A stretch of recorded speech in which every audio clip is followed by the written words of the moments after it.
ധ്യാൻ ശ്രീനിവാസ് എന്നുള്ള സിനിമാ നടൻ ഒരു നടൻ എന്നുള്ളതിനുപരി ഒരു ഇന്റർവ്യൂ സ്റ്റാറാണ് ശരിക്കും പറഞ്ഞാല്. അല്ലാതെ ഒരു മികച്ച നടനാണ് ധ്യാൻ ശ്രീനിവാസ് എന്നുള്ള ഒരു അഭിപ്രായം എനിക്കില്ല. ഒരു ആവറേജ് നടനാണ്. അദ്ദേഹത്തിന്റെ സ്റ്റൈൽ അങ്ങനെയാണ്. പല ഇന്റർവ്യൂ എടുത്താലും മൂപ്പർക്ക് ഇഷ്ടമായ ചോദ്യങ്ങൾ ചോദിക്കുമ്പോൾ പ്രതികരിക്കും.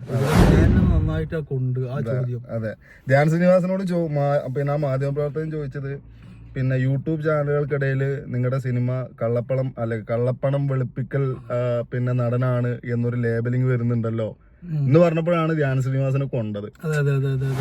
ധ്യാൻ ശ്രീനിവാസന്റെ സിനിമകൾ തിയേറ്റർ ഏറ്റെടുക്കൂല എന്നുണ്ടെങ്കിലും ധ്യാൻ ശ്രീനിവാസന്റെ ഇന്റർവ്യൂകൾ ആളുകൾ ഏറ്റെടുക്കുന്നുണ്ട് എന്നുള്ളതാണ് ഓന്റെ ഒരു സക്സസ്.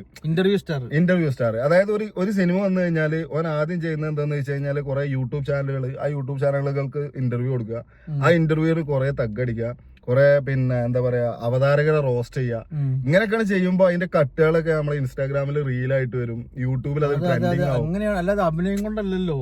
ധ്യാൻ ശ്രീനിവാസൻ സത്യം പറഞ്ഞാൽ അവന്റെ കഴിവുകൊണ്ടോ അല്ലെങ്കിൽ അഭിനയം കൊണ്ടൊന്നും സ്റ്റാർ ആയിട്ടുള്ള ഒരാളല്ല. യൂട്യൂബിൽ വരുന്ന കട്ട് ഞാനൊരു മികച്ച നടനാണ് ധ്യാൻ ശ്രീനിവാസൻ പറയുന്നില്ല കേട്ടോ, അത് വേറെ കാര്യം.